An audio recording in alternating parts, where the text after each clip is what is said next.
For years, enthusiasts have pined for a budget BMW. In response, the boys from Bavaria have just released the lowest price Beamer available, the 1 Series. It's around 9 inches shorter and an inch and a half narrower than its big brother, the 3 Series. Choose between a hardtop coupe and this soft-top convertible. It would be reasonable to assume that the small 128i would have a reasonable price. This particular car is bumping up against $47,000. I'll repeat myself, $47,000. Okay, to be fair, this is a fully loaded car. Base convertibles that start at around 34 grand do without luxuries like heated seats and my favorite option, keyless ignition.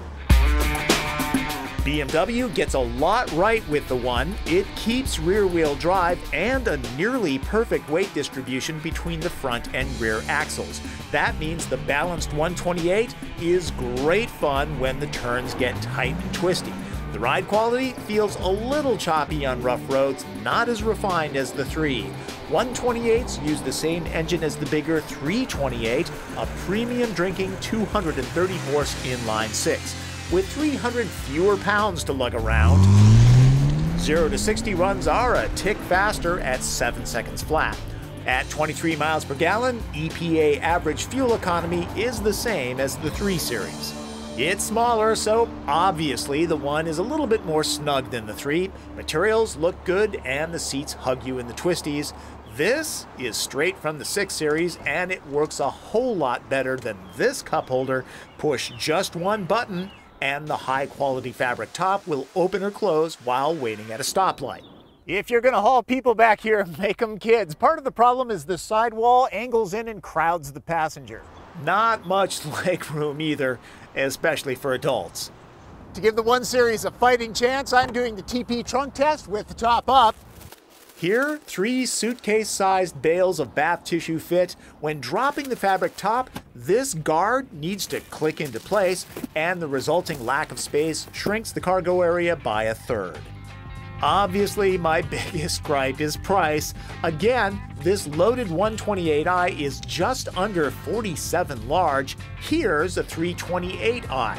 Smart buyers can eliminate a few of the options like the iDrive navigation to get one of these with more room, comfort, and the secure hardtop roof for just $1 grand more. The 128i certainly keeps BMW's legendary fun-to-drive reputation intact. It just doesn't dramatically lower the price of admission for the masses. Got your stopwatch handy? A lot of people like to see the convertible top go up and down in real time to see how the operation works.